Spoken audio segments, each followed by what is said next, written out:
Bonjour à tous et bienvenue dans cette nouvelle vidéo. Donc aujourd'hui je voulais vous faire une vidéo un petit peu anticipée en fait parce que c'était une vidéo que j'avais prévue pour le mois de mars.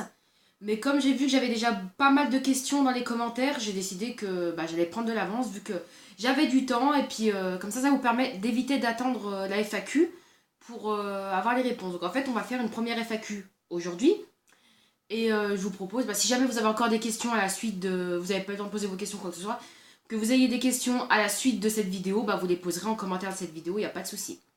Donc je vais regarder un petit peu mon ordi en même temps, comme ça je suis un petit peu ce que vous m'avez dit. Il y a des commentaires qui commencent à s'effacer, donc je suis désolée, j'ai pas pu les récupérer, je sais pas comment ça se passe avec YouTube. Et donc voilà. Donc j'ai bien lu vos commentaires et visiblement les questions ça se porte. Alors il y a deux types, catégories de questions. Il y a des questions qui sont plus, on va dire, personnelles, qui me concernent directement. Et aussi des questions par rapport à la formation. Donc formation infirmière, formation aide-soignante. Donc je vous commence de commencer par le moins intéressant. Je vais vous parler de ma vie et on garde le meilleur pour la fin. Donc en fait j'ai eu, donc, hier ou avant-hier, j'ai eu un commentaire de Sugar Life. Salut. Donc Sugar Life, vie sucrée, non? Alors j'ai vu, t'as une chaîne à 14 abonnés, t'as fait 3 vidéos. Donc n'hésitez pas à aller voir ces vidéos d'ailleurs.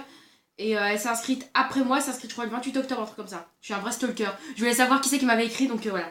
Donc salut Sugar Life. Donc tu m'as écrit: coucou, j'ai beaucoup aimé ta vidéo pour le FAQ. Alors, quel âge tu as quel âge? Que fais-tu dans la vie? Es-tu marié? As-tu des enfants? Et j'aimerais beaucoup que tu nous partages tes recettes de cuisine, ça serait sympa. Donc t'es de la police toi. Non, c'est celle qui a posé le plus de questions, donc bien sûr je vais te répondre. Et ensuite, il y a une autre personne qui m'a posé une question, donc c'était Afben59. Donc salut. Je le signe de la victoire pour dire salut. Donc il me dit: coucou ma chère Imen, je te suis depuis quelques mois et j'aime beaucoup ta simplicité, donc merci. Hein. Concernant ta... C'était très froid ce que j'ai fait.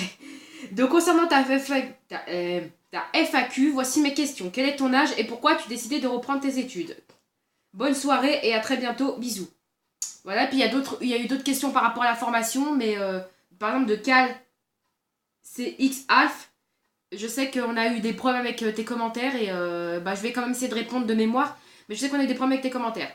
Donc visiblement, alors, il y a une question en fait qui est revenue, donc qui est revenue 2 fois dans ces commentaires-là, et qui est revenue aussi à d'autres fois dans les commentaires qui ont disparu, et qui m'a fait rire, qui m'a intrigué en fait, parce que vous êtes très ciblé sur mon âge, donc comme si on avait du mal à savoir quel âge j'ai. Donc en fait la question que j'aurais voulu vous poser, mais bon je vais vous répondre quand même un petit peu, la question que j'aurais voulu vous poser c'est quel âge vous me donnez en fait. Parce que parce qu'en fait je pense que mon âge, peut-être par rapport au parcours que j'ai, ça vous intrigue, donc peut-être que je fais jeune, ou peut-être que je fais justement très âgé, je sais pas du tout. Donc dites-moi dans les commentaires, je vais vous dire mon âge, mais dites-moi dans les commentaires si je fais plus ou moins. Donc en fait, j'ai commencé à avoir une petite ébauche de cette réponse, de cette question plutôt. Une ébauche de réponse de cette question. Dans les mots dans l'ordre, ça marche mieux. En vous disant que j'étais née le 3 mai. Donc c'était dans ma vidéo, la dernière vidéo de unboxing de My Little Box. Alors en fait, pour connaître toute ma vie, il faut faire un puzzle et regarder toutes les vidéos. Et donc en gros, je vous ai dit que j'étais née le 3 mai. Donc visiblement, je suis plus taureau parce qu'il y a eu des changements d'astro, tout. Bref, bla. Donc je suis née le 3 mai, donc vous ne savez toujours pas l'année. Donc actuellement on est en février 2019 et je suis née le 3 mai 1993. Donc ce qui fait que je suis actuellement âgée de 25 ans, mais le 3 mai prochain j'aurai donc 26 ans. Est-ce que je fais plus? Est-ce que je fais moins? À vos claviers. Voilà pour la première question. Donc ensuite, vous regardez pas toutes mes vidéos. Que fais-tu dans la vie? Alors, comme je l'ai dit dans 15 000 vidéos, non mais c'est pas grave, hein. Je suis étudiante infirmière actuellement, donc je suis rentrée dans mon école cette année. Donc ça, je rentre déjà dans la partie, comme ça je prends la question dans l'ordre. Je suis étudiante infirmière en première année, donc je suis rentrée en IFSI en 2018. Et donc c'est un projet que j'ai sur le long terme. Je pense que je vous ferai une vidéo à part pour vous parler de de mon parcours professionnel, parce que sinon cette vidéo va durer des heures.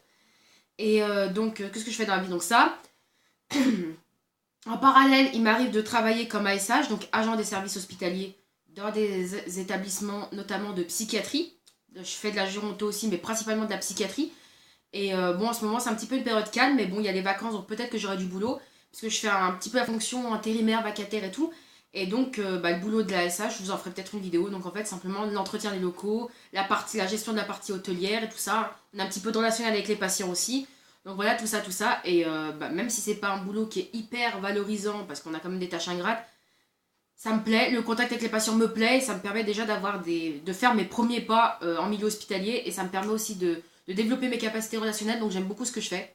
Après, bien sûr, il y a les conditions de travail sont pas terribles, il y a la rémunération qui est pas terrible, mais j'aime ce que je fais. Voilà. Et puis franchement, avoir un boulot à l'heure actuelle, c'est déjà un grand luxe. Voilà. Donc ce que je fais dans la vie, je suis étudiante et parfois je travaille à côté. Es-tu mariée?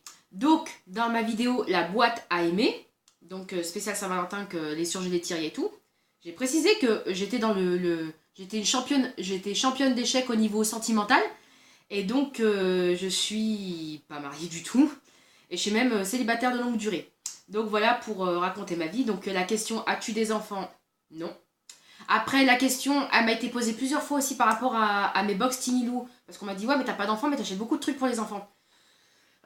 Donc excusez-moi. Donc en fait, déjà j'ai une cousine. D'ailleurs, je crois que dans la première vidéo de Sotrendou, je vous en avais parlé. J'ai une cousine qui a actuellement 2 ans.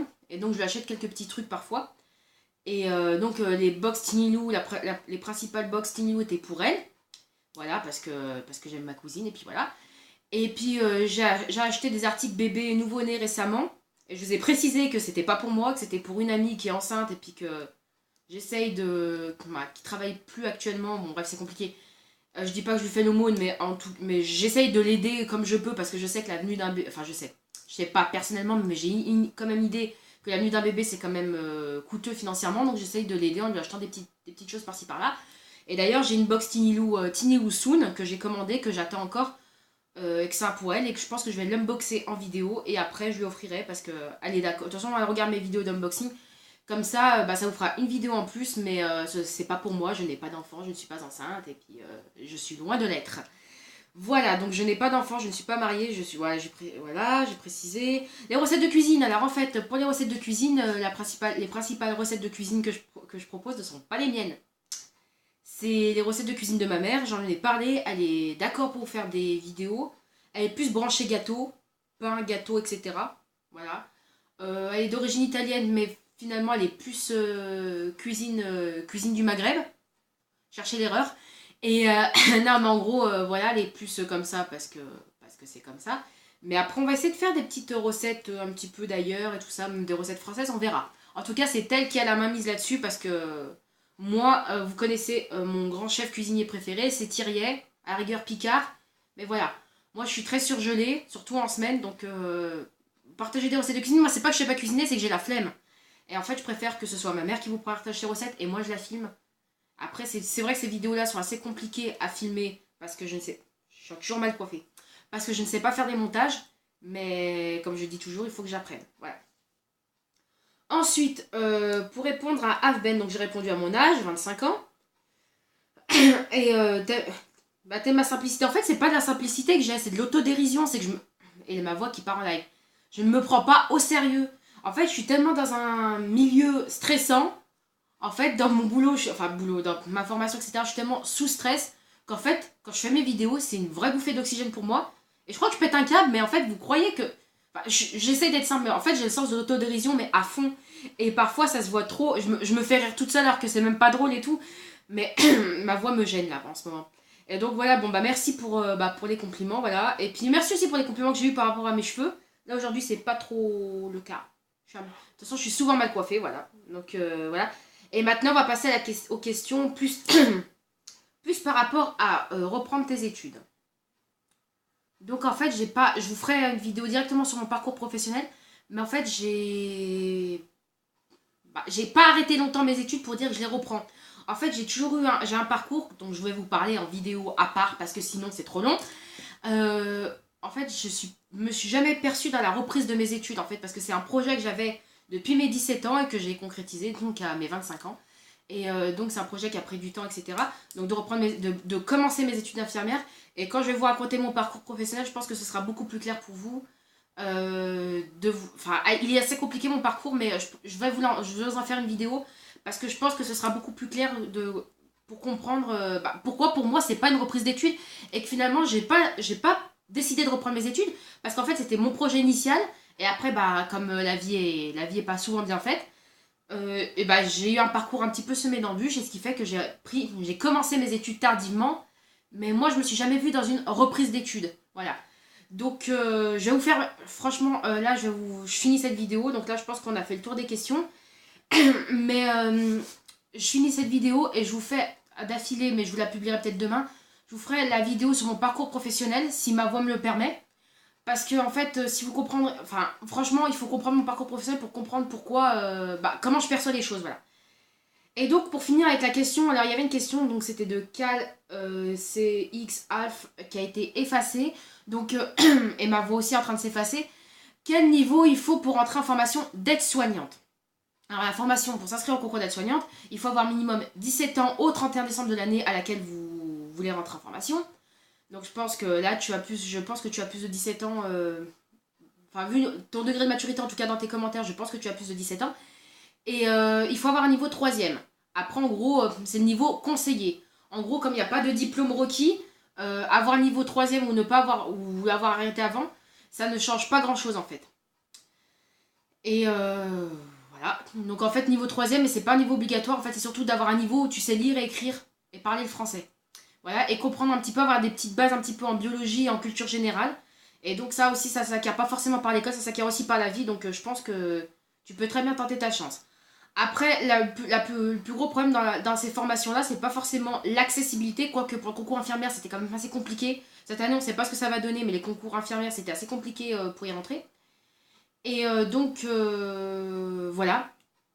Et bien sûr, après, si tu as le diplôme, c'était un autre diplôme, style diplôme d'état d'auxiliaire de vie, d'auxiliaire de puériculture, d'ambulancière, d'AMP, ou le nouveau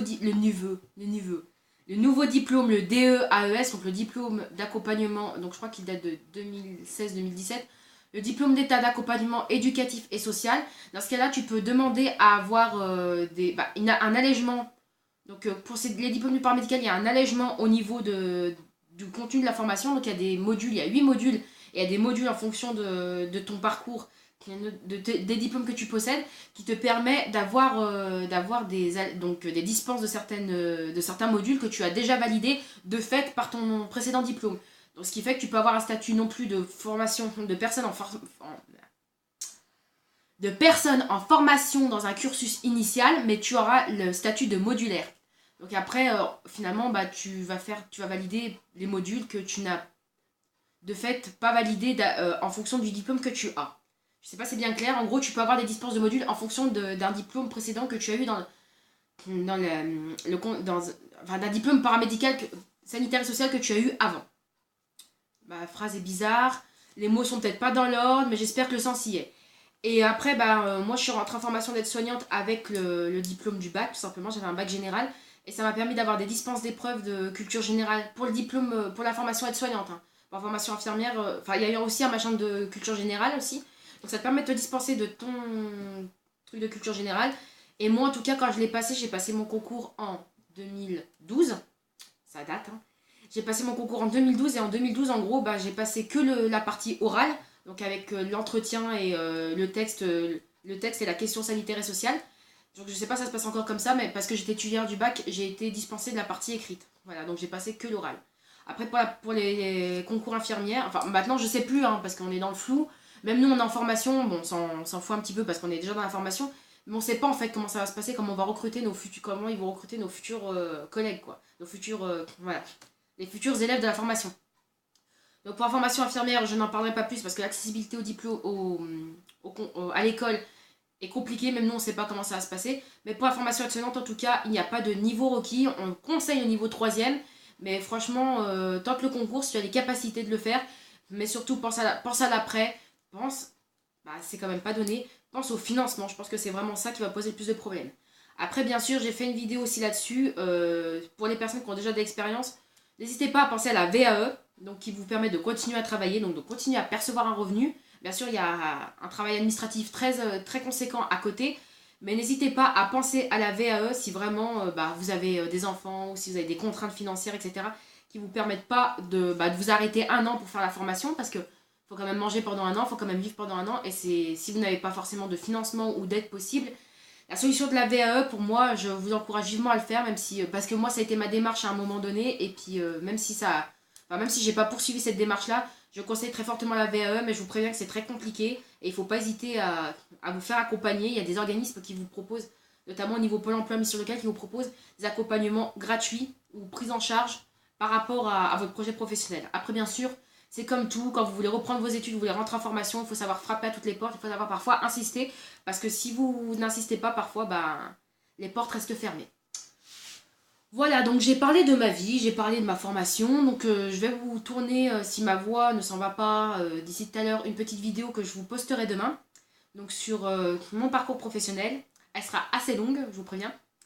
Et, sur ce, si vous avez encore des questions à me poser, que ce soit d'un point de vue personnel ou sur la formation, et que je suis apte à vous répondre, n'hésitez pas, on fera une prochaine FAQ si vous avez des questions, hein, parce que une FAQ sans questions, moyen quoi. Et donc si vous avez encore des questions, n'hésitez pas à me les poser en commentaire sous cette vidéo et je serai ravie de vous répondre dans une prochaine FAQ. Sur ce, j'espère que cette vidéo vous aura plu, intéressé, etc. N'hésitez pas à liker cette vidéo. Je ne le fais jamais cette histoire-là. N'hésitez pas à liker, à vous abonner, nanana. Donc vous savez, faut pas hésiter, tout ça. Et n'hésitez pas à me contacter en commentaire, voilà. Et je rappelle aussi, pour ceux qui l'ignorent, je suis aussi sur Instagram. Donc mon Instagram, c'est les idées d'Imen. Pour pas faire original par rapport au nom de ma chaîne, voilà. Et puis, je vous attends, voilà. Et sur ce, je vous fais des bisous et je vous dis à demain pour ma vidéo sur le parcours professionnel. Bisous, bye!